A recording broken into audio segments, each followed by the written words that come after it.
रात के 12 बज चुके थे। भाई ने धीरे से मेरे कमरे का दरवाज़ा खोला और अंदर आकर मुझे सोता हुआ देखकर अंदर से दरवाजे की कड़ी लगा दी। मैं भी सोने का नाटक ही कर रही थी। कमरे में हम दोनों के सिवा और कोई भी नहीं था। मुझे अच्छे से मालूम था कि मेरा भाई आधी रात को मेरे कमरे में किस लिए आया है।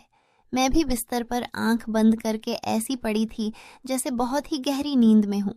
उसके बाद जो भाई मेरे साथ करने वाला था वो मुझे मालूम था, पर मैं भी उसे रोकने की कोशिश नहीं करती थी। क्यों नहीं रोकती थी, इसका जवाब आपको कहानी में आगे मिलेगा। आखिर ये सब कैसे शुरू हुआ और भाई को सबसे ज़्यादा मेरे में क्या पसंद था। पूरी कहानी जानने के बाद आपके होश उड़ जाएंगे कि कैसे उसने मुझे सिर्फ अपनी उंगली से। हेलो दोस्तों, मेरी उम्र 21 साल थी। मैं सेकंड ईयर की स्टूडेंट थी। उन दिनों गर्मी शुरू हो चुकी थी, इसलिए हमें कॉलेज से छुट्टियां मिल गई थीं। रोज़ की तरह आज भी पूरे घर की सफाई करने के बाद मैं अपने बिस्तर पर आराम कर रही थी। थकावट इतनी ज़्यादा थी कि ऐसा लग रहा था जैसे पूरा बदन अकड़ गया हो। मैं अपने बिस्तर पर लेटकर सुकून पाने की कोशिश कर रही थी और हाथों से अपने सिर की मसाज कर रही थी। तभी मेरी एक कराहती आवाज़ सुनकर मेरा भाई विक्की बंद कमरे में आया और कहने लगा, क्या हुआ दीदी, तबीयत तो ठीक है? मैंने कहा, क्या बताऊं भाई, मम्मी सारा काम मेरे सर पर डालकर चली जाती है। कॉलेज की छुट्टियां क्या हुई, सारे घर की जिम्मेदारी मुझ पर आ गई है। ऊपर से मुलाजिम भी छुट्टी पर है। मुझसे नहीं होते ये घर के काम। मेरी बात सुनकर वह मेरे पास बैठ गया और कहने लगा, मेरी प्यारी बहन, कोई बात नहीं, मैं अब भी तुम्हारे लिए दूध लेकर आता हूँ, उसे पियोगी तो सुकून मिलेगा। विक्की की बात सुनकर मैं मुस्कुरा दी और कहा, बस तुम खाना बाहर से ले आना, मैं थोड़ी देर सो जाऊंगी। इसके बाद वह वापस दूध लेकर आया। उसे देखकर मुझे उस पर बहुत प्यार आया। सच में दुनिया में बहुत कम ही ऐसे भाई होते हैं जो अपनी बहनों का इतना ख्याल रखते हैं। मैंने उसे ढेर सारी दुआएं दी और उसका लाया हुआ दूध पीने लगी। दूध पीने के बाद मैंने गिलास एक साइड पर रखा और लेट गई। विक्की कहने लगा, चलो मैं तुम्हारा सिर दबा देता हूँ, तुम आराम से सो जाओ। वह मेरे सिरहाने बैठ गया और अपने हाथों से मेरा सिर दबाने लगा। मुझे धीरे धीरे सुकून मिलने लगा और दर्द भी कम होने लगा। मैं आंखें मूंद कर सोने लगी और गहरी नींद में चली गई। मुझे पता ही नहीं चला कि घंटों तक मैं सोती रही। मेरी आंख मम्मी की आवाज़ से खुली। मैं हड़बड़ाकर उठी। सिर बुरी तरह बोझिल हो रहा था। घड़ी पर नज़र डाली तो रात के 9 बज रहे थे। मुझे एकदम झटका सा लगा। बड़ी अजीब बात थी कि पापा ऑफिस से वापस आ चुके थे। शायद थकावट की वजह से मुझे वक्त का एहसास ही नहीं हुआ। जैसे ही उठकर 2 कदम चली, मुझे चक्कर आ गए। आंखों के आगे अंधेरा छा गया। अगर दीवार का सहारा न लिया होता तो यकीनन गिर जाती। फ्रेश होकर बाहर आई तो देखा खाने की टेबल पर सब मेरा ही इंतज़ार कर रहे थे। मैं जाकर आराम से कुर्सी पर बैठ गई। विक्की मुझे देखकर मेरी प्लेट में खाना डालने लगा। फिर मम्मी से कहने लगा, मम्मी, अन्नू पर काम का बोझ थोड़ा कम डाला करें। अगर अन्नू नहीं आ रही है तो उसकी जगह किसी और को रख लें। यह बेचारी सारा दिन काम करके थक जाती है। देखें तो इसकी रंगत भी पीली पड़ चुकी है। मेरी हालत वाकई ख़राब हो चुकी थी। मैं बहुत थकी हुई महसूस कर रही थी। मम्मी और पापा दोनों ही जॉब करते थे, क्योंकि सिर्फ पापा की नौकरी से घर चलाना मुश्किल था। ऊपर से हमारी पढ़ाई के खर्चे भी कुछ कम नहीं थे, इसलिए मम्मी भी उसी कंपनी में काम करती थीं जहां पापा नौकरी करते थे। मैं और विक्की कॉलेज जाते थे, मगर अभी गर्मियों की वजह से छुट्टियां थीं, इसलिए हमें घर पर ही रहना पड़ रहा था। मैंने यह बात नोट की थी कि पिछले कुछ दिनों से विक्की मेरे साथ कुछ ज़्यादा ही जुड़ गया है। जब से मेरी छुट्टियां हुई थीं, वह मेरा बहुत ख्याल रखने लगा था। अगर मैं घर का कोई काम कर रही होती तो आकर मेरी मदद करने लगता। अगर मैं थक जाती तो मेरा सिर दबाने लगता। मैं उसे मना करती, मगर वह कहता, नहीं, तुम थक चुकी हो, इतना काम करती हो, मेरा हक है कि मैं तुम्हें सुकून पहुंचाऊं। मैं भी चुपचाप लेटी रहती। लेकिन एक रात जो कुछ हुआ उससे मेरे होश उड़ गए। क्या विक्की कभी ऐसा कर सकता है? उस रात मैं अपने कमरे में सो रही थी। आधी रात को मुझे महसूस हुआ जैसे कोई मेरे कमरे में आया हो। वह आहिस्ता आहिस्ता चलता हुआ मेरे बिस्तर के करीब आ रहा था। भले ही मैं सोने की कोशिश कर रही थी, मगर मेरा दिमाग पूरी तरह जाग रहा था। मैंने अचानक हड़बड़ाकर आंखें खोल दी। कमरा अंधेरे में डूबा हुआ था। जब मैंने चारों ओर देखा तो कमरे में कोई नहीं था, बस दरवाज़ा थोड़ा खुला हुआ था। मैं हमेशा सोने से पहले दरवाज़ा बंद करके सोती थी, फिर यह कैसे खुल सकता था? नींद से भरी आंखों से उठकर मैंने दरवाजे को बंद किया और लॉक कर दिया। फिर पलटकर बिस्तर पर सोने चली गई। मेरी आंखें बंद होते ही एक बार फिर मुझे किसी के चलने की आहट सुनाई दी, जैसे कोई मेरे बिस्तर के पास बैठ रहा हो। ऐसा लगा जैसे कोई अपना हाथ मेरी ओर बढ़ा रहा हो। डरते हुए मैंने पलटकर देखा, लेकिन वहां कोई नहीं था। घबराहट के मारे मेरी सांसें तेज हो गई थीं। मैंने तुरंत उठकर कमरे की लाइट ऑन की।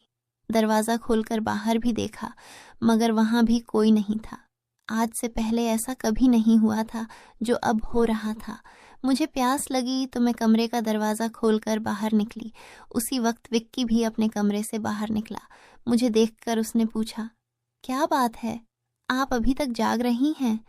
मैंने जवाब दिया, कुछ नहीं, बस ऐसा महसूस हुआ जैसे कमरे में कोई मौजूद हो। पानी पीकर मैं दोबारा कमरे में आ गई और पीछे पीछे विक्की भी आ गया। उसने कहा, आपको डरने की ज़रूरत नहीं है। अगर आपको डर लग रहा है तो मैं आपके पास सो जाता हूँ। मैंने उसे मना करते हुए कहा, नहीं, तुम्हें अपनी नींद खराब करने की ज़रूरत नहीं है। तुम अपने कमरे में जाकर सो जाओ। लेकिन वह जिद करने लगा, मैं आपको अकेला किसी भी हाल में नहीं छोड़ सकता। आपकी तबीयत खराब हो सकती है। मैं आपको तकलीफ में नहीं देख सकता। आप सो जाएं, मैं यहीं सो जाता हूँ। आखिरकार मैं बेड पर जाकर सो गई। उसने तकिया उठाया और सोफे पर रखकर वहीं सो गया। उस रात मुझे ऐसा महसूस हुआ जैसे कोई मेरे सिरहाने बैठकर मुझे बहुत देर तक देखता रहा हो। उसने मेरे बालों को सहलाया, मेरे चेहरे पर उंगलियां फेरी और मैं सुकून से सोती रही। यह सब मुझे एक सपने जैसा लग रहा था। अगली सुबह जब मैं उठी तो मेरा मूड बड़ा अजीब था, लेकिन जब मैंने अपने भाई पर गौर किया तो मैं हैरान रह गई।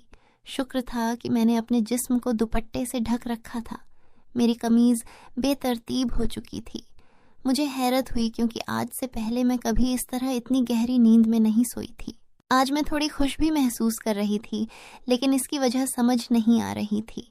मैंने उससे पूछा तो उसने कहा, मैं तो रोज ही इतना खुश होता हूँ। जिसे आप जैसी बहन मिल जाए वह क्यों ना खुश हो।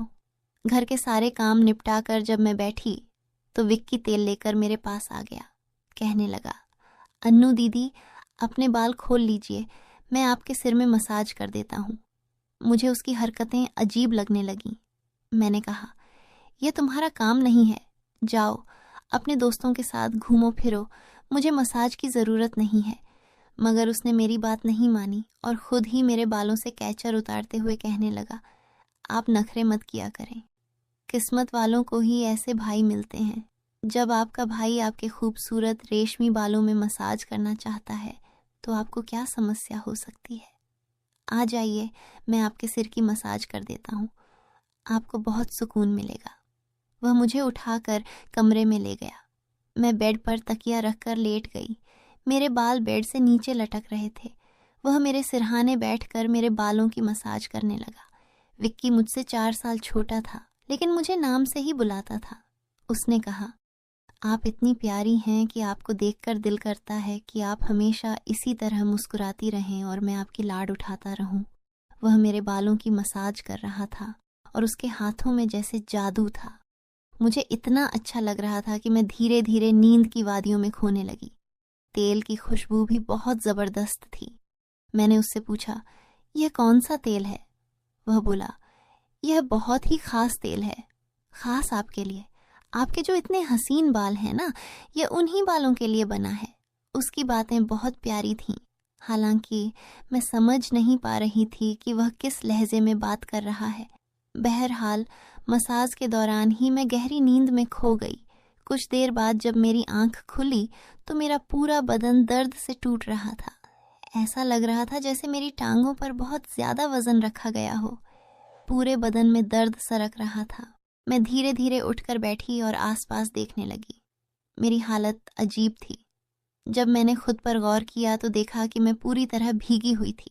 जैसे किसी ने मुझे नहला दिया हो। मेरे कपड़े गीले थे, पंखा बंद था और कमरे में गर्मी थी। ये सब क्या हो रहा था? बड़ी मुश्किल से मैं बेड से उठी। मुझे चक्कर आ रहे थे, चलना मुश्किल हो रहा था। मैं अपनी हालत समझ नहीं पा रही थी। ऐसा क्यों लग रहा था कि मैंने सोया नहीं, बल्कि कोई भारी मेहनत वाला काम किया हो। बड़ी मुश्किल से चलकर मैं बाथरूम गई और फ्रेश हुई। अपनी हालत पर गौर किया तो लगा जैसे शरीर पूरी तरह थकावट से चूर था। जब मैं कमरे से बाहर निकली तो मुझे फुसफुसाने की आवाज़ें सुनाई दी। ऐसा लग रहा था जैसे कोई किसी से बात कर रहा हो। घर में मेरे और विक्की के अलावा कोई नहीं था। फिर वह किससे बात कर रहा था? मैं पहले किचन में पानी पीने गई, मगर तब तक वह फुसफुसाहट रुक चुकी थी।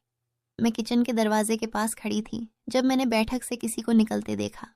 उसके हाथ में काफ़ी पैसे थे जिन्हें देखकर वह मुस्कुरा रहा था। यह देखकर मेरे माथे पर बल पड़ गए। अगले ही पल उसकी नज़र मुझ पर पड़ी।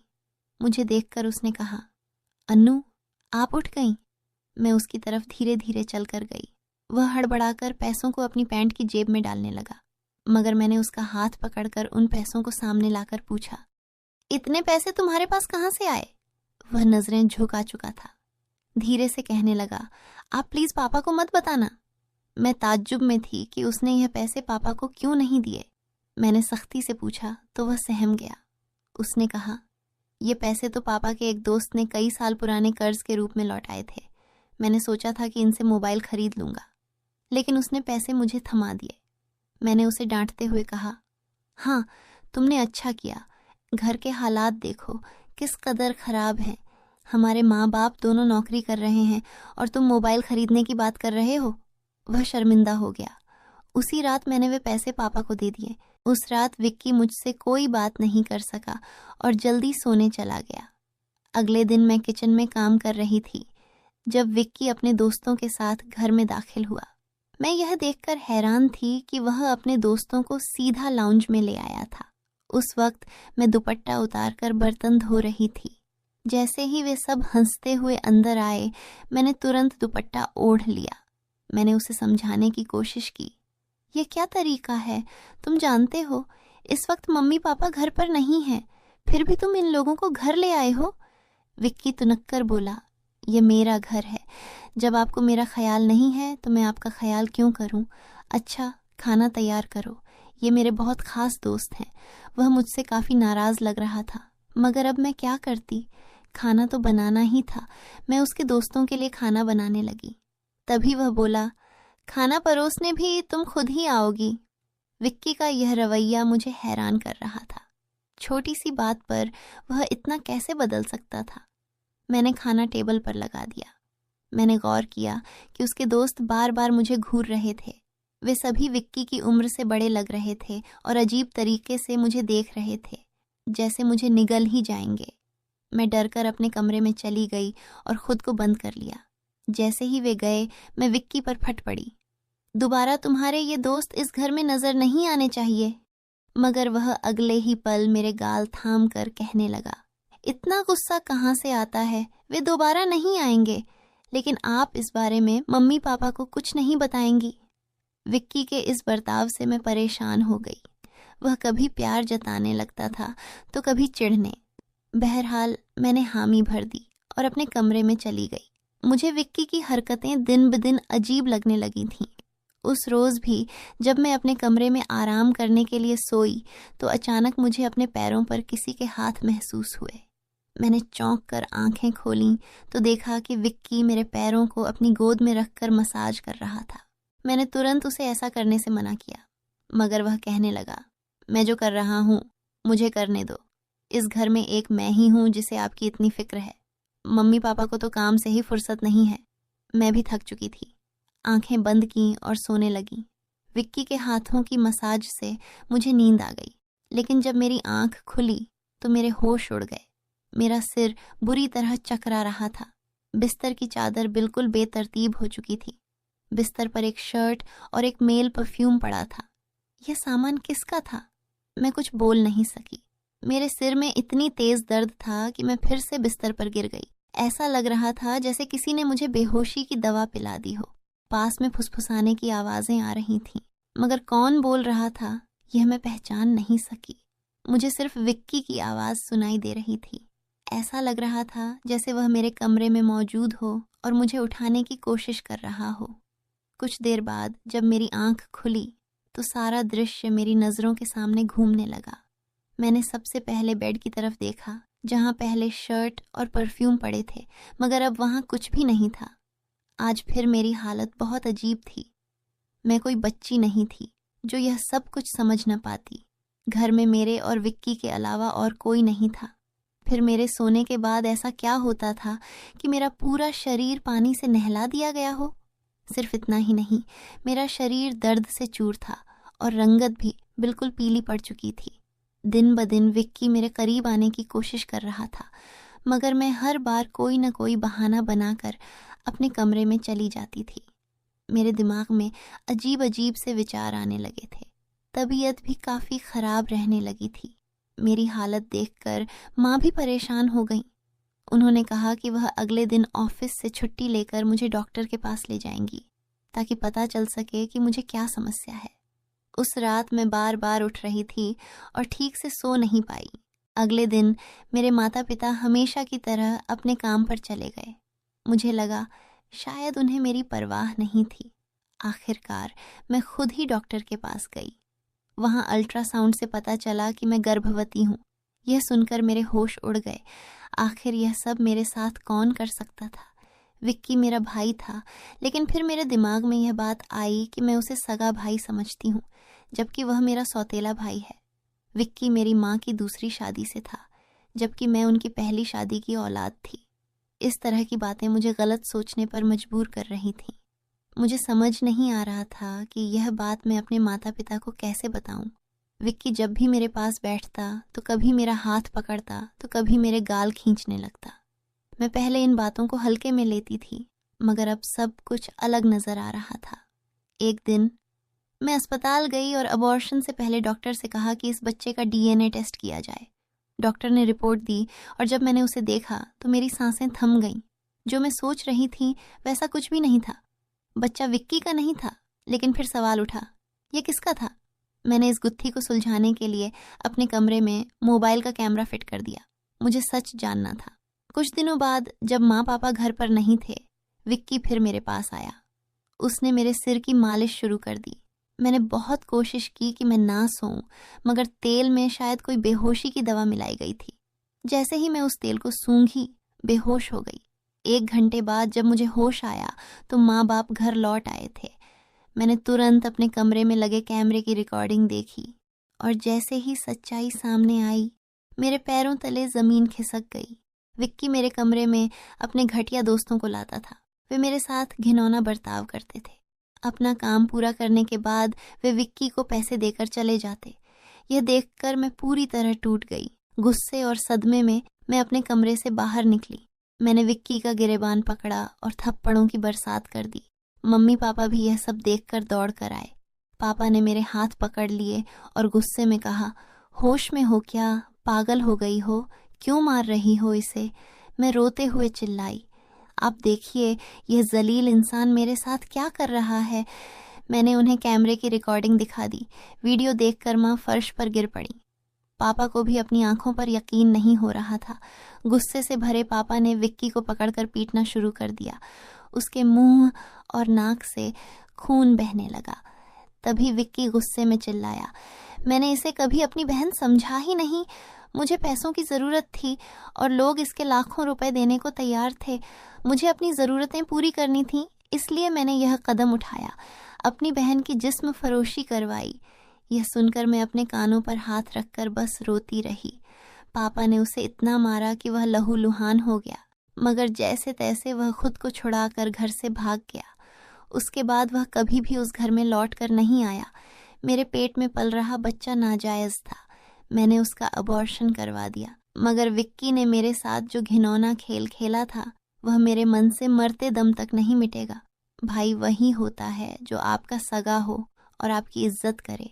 किसी भी अनजान मर्द के सहारे अपनी जवान बेटी को छोड़ना बहुत बड़ी गलती है, क्योंकि ऐसे शैतानी मर्द हर वक्त इसी ताक में रहते हैं कि किसी बेबस और मासूम लड़की की इज्जत को नीलाम कर सकें। मैं अपने सभी सुनने और पढ़ने वालों से यही गुजारिश करूंगी कि अपनी बेटियों का हमेशा ख्याल रखें, उन्हें पर्दे में रखें और कभी किसी अनजान मर्द के सहारे अकेला न छोड़ें। इस पूरे मामले में गलती किसकी थी? मेरे माँ बाप की, जो पैसा कमाने की दौड़ में बच्चों से बिल्कुल बेफिक्र हो गए थे, या फिर मेरी, जो अपने सौतेले भाई के साथ अकेली इस घर में रहती थी और उस पर हद से ज्यादा भरोसा करती थी? मैंने उसे हमेशा सगा भाई समझा, मगर वह मेरा भरोसा तोड़ गया। तो दोस्तों, अपनी और अपने परिवार की सुरक्षा को लेकर हमेशा सतर्क आरती की रहें। शादी को 1 साल हो चुका था। दीदी काफी सुंदर हैं और जीजा जी भी काफी हष्ट-पुष्ट हैं। शादी के बाद दीदी कम ही हमारे घर आया करती थीं, क्योंकि जीजा जी को दीदी के बिना बिल्कुल भी रहा नहीं जाता था। दीदी और जीजा जी एक दूसरे से बहुत प्यार करते हैं और एक दूसरे के बिना नहीं रह सकते। ये बात मुझे उस दिन समझ में आई जब दीदी दिवाली पर हमारे घर आई हुई थीं। दीदी को आए 1 हफ्ता हो चुका था, लेकिन जीजा जी के फ़ोन दिन भर में कई बार आते रहते थे। दीदी अक्सर कहती थीं, इतनी जल्दी कैसे आऊं? कुछ दिन और रुकने दो। पर आप भी फ़ोन करके ऐसी ऐसी बातें करते हो जिससे मुझे भी आपकी बहुत याद आने लगती है। उतने में मम्मी आ गईं और दीदी ने फ़ोन काट दिया। मम्मी ने दीदी को किचन में बुला लिया, क्योंकि दिवाली की मिठाई, चिवड़ा, करंजी वगैरह बनानी थीं।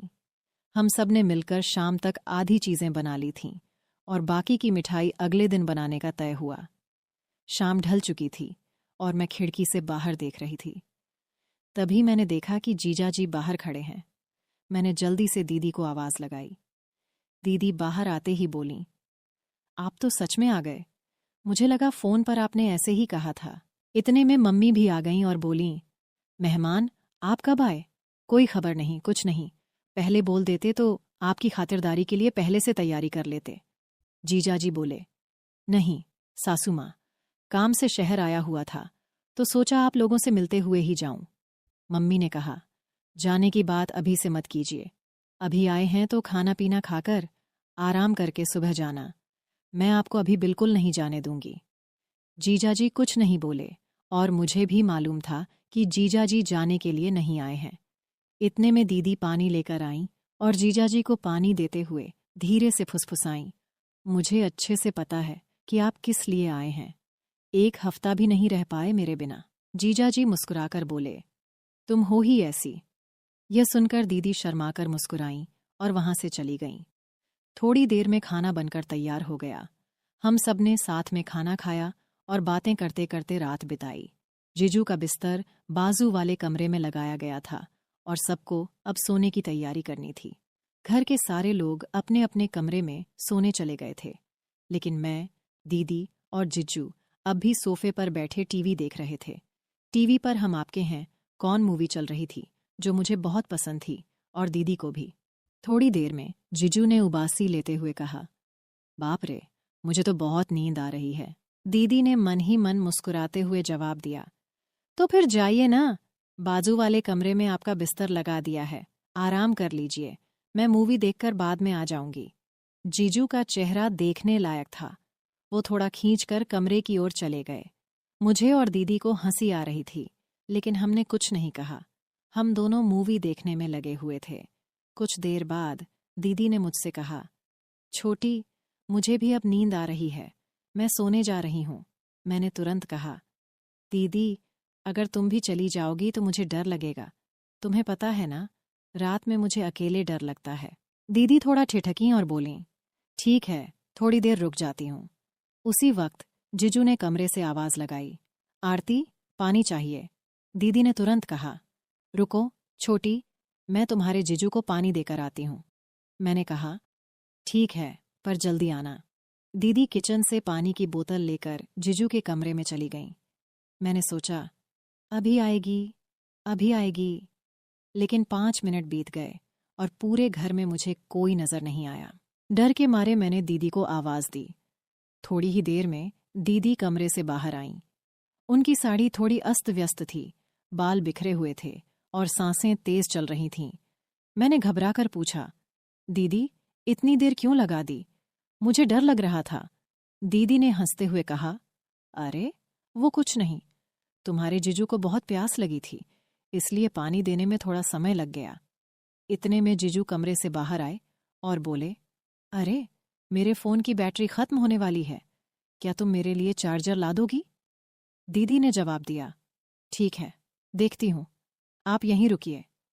लेकिन जीजू ने कहा, अरे, तुम देखो, मैं कमरे में वेट करता हूँ। यह कहते हुए वे वापस कमरे में चले गए। दीदी मेरे कमरे में गई और वहां से मेरा फ़ोन चार्जर उठाकर जीजू को देने उनके कमरे में चली गईं। मैंने सोचा कि चार्जर देकर वो तुरंत वापस आ जाएंगी, लेकिन थोड़ी देर बीत गई और दीदी का कोई अता पता नहीं था। मैंने एक बार फिर से दीदी को आवाज़ दी, लेकिन कोई जवाब नहीं आया। मैं समझ गई कि शायद दीदी चार्जर लगाकर फ़ोन की चार्जिंग में व्यस्त होंगी। थोड़ा डर भी लग रहा था, इसलिए मैंने टीवी बंद किया और अपने कमरे में सोने चली गई। लेकिन मुझे नींद नहीं आ रही थी। बिस्तर पर लेटकर मैं अपना फ़ोन चलाने लगी। आधे घंटे बाद मेरा फ़ोन डेड हो गया, उसकी बैटरी खत्म हो चुकी थी। अब मैं इधर उधर चार्जर ढूंढने लगी, लेकिन याद आया कि मेरा चार्जर तो दीदी ले गई हैं। अब मैं असमंजस में थी, क्या चार्जर लेने के लिए जाऊं या नहीं? नींद तो वैसे भी नहीं आ रही थी और बोरियत भी हो रही थी। मैंने सोचा कि शायद चार्जिंग अभी शुरू ही हुई होगी। मन ही मन मैंने तर्क किया कि आजकल के फास्ट चार्जर कितनी जल्दी फ़ोन चार्ज कर देते हैं। फिर भी कुछ फ़ोन ऐसे होते हैं जिनकी बैटरी इतनी धीमी चार्ज होती है कि चाहे कितना भी फास्ट चार्जर लगा लो, वक्त लग ही जाता है। मैं सोचने लगी कि एक बार जाकर देख ही लूं कि जीजू का फ़ोन कितना चार्ज हुआ है, या फिर अभी चार्जिंग शुरू ही हुई है। लेकिन यह विचार मेरे दिमाग में घूम रहा था कि आखिर मुझे कमरे में जाना चाहिए या नहीं। मुझे बोरियत महसूस हो रही थी और फ़ोन के बिना समय काटना मुश्किल लग रहा था। आखिरकार मैं चार्जर लेने के लिए जीजू और दीदी के कमरे की ओर बढ़ी। जैसे ही दरवाज़ा खोलने की कोशिश की, वह अंदर से बंद था। खिड़की भी पूरी तरह से अंदर से बंद थी, लेकिन कमरे के अंदर से हल्की रोशनी बाहर आ रही थी, जो कांच की खिड़की से दिख रही थी। मैंने सोचा, सो तो नहीं गए होंगे? कुछ पल ठिठकी, फिर दीदी को आवाज़ लगाई। पहली बार कोई जवाब नहीं आया। दूसरी बार फिर आवाज़ दी, तब दीदी की आवाज़ आई, क्या है? क्यों परेशान कर रही है इस टाइम पर? मैंने कहा, दीदी, वो मेरा फ़ोन चार्जर अंदर रह गया है।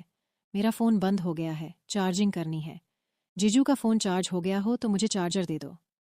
दीदी ने थोड़ी खींच भरी आवाज़ में कहा, अरे, नहीं हुआ है फ़ोन चार्ज। तुम्हारे जीजू के फ़ोन को चार्ज होने में काफ़ी समय लगता है। चार्जिंग तो अभी अभी शुरू हुई है। तुम जाकर सो जाओ, परेशान मत करो। मैंने कहा, दीदी, बस 10 मिनट के लिए चार्जर दे दो। मेरा फ़ोन फास्ट चार्जिंग करता है। दीदी ने जवाब दिया, ठीक है बाबा, लाती हूँ। तू अपने कमरे में जा। मैं अपने कमरे में लौट गई। थोड़ी देर बाद दीदी चार्जर लेकर आईं और बोलीं, ये ले तेरा चार्जर, अब परेशान मत कर। जैसे ही मैंने चार्जर लिया, मेरी नज़र दीदी पर पड़ी। मैंने हैरानी से पूछा, दीदी, आपने ये क्या पहना है? ये तो जीजू का शर्ट है। आप तो साड़ी में थी ना? दीदी ने झेंपते हुए कहा, चुप बैठ, मैं जा रही हूँ। यह कहकर दीदी वापस कमरे में चली गईं। मैंने चार्जर से अपना फ़ोन चार्ज करना शुरू कर दिया। सिर्फ 15 मिनट में मेरे फ़ोन की काफ़ी बैटरी चार्ज हो गई थी। मैंने सोचा, चलो, अब चार्जर वापस दे आती हूँ। अगर दीदी सो भी रही होंगी तो मैं खुद जीजू का फ़ोन चार्जिंग पर लगा दूंगी। मैं चार्जर लेकर दीदी और जीजू के कमरे की ओर गई। इस बार दरवाज़ा थोड़ा सा खुला हुआ था। शायद दीदी जल्दी में बंद करना भूल गई होंगी। जैसे ही मैंने दरवाज़ा खोला और अंदर कदम रखा, मेरे सामने ऐसा नज़ारा था जो मैंने अपनी ज़िंदगी में कभी नहीं देखा था। मेरी आंखें फटी की फटी रह गईं। मुझसे ये बहुत बड़ी गलती हो गई थी। मुझे अंदर आने से पहले आवाज़ देनी चाहिए थी। मैं ये कैसे भूल सकती थी कि यह शादीशुदा जोड़ा है। मुझे उन दोनों को देखकर बेहद शर्म आ रही थी। लेकिन दीदी और जीजू को इस बात का ज़रा भी अंदाज़ा नहीं था कि मैं दरवाजे पर खड़ी हूँ और उन्हें देख रही हूँ। उसके बाद जो हुआ, उसे जानकर आप इतने हैरान हो जाएंगे कि आपको एक बड़ा झटका लगेगा। कहानी का अगला भाग जानने के लिए तैयार रहिए। अगर आपको यह पहला हिस्सा अच्छा लगा तो हमें कमेंट्स में ज़रूर बताएं। कहानी के दूसरे भाग को जल्द ही लाने की कोशिश करूंगी। बस एक लाइक कर दीजिए और मेरा काम है कहानी का अगला हिस्सा आप तक पहुंचाना। वीडियो पर 1000 लाइक्स होते ही पार्ट 2 आ जाएगा। तब तक के लिए बाय।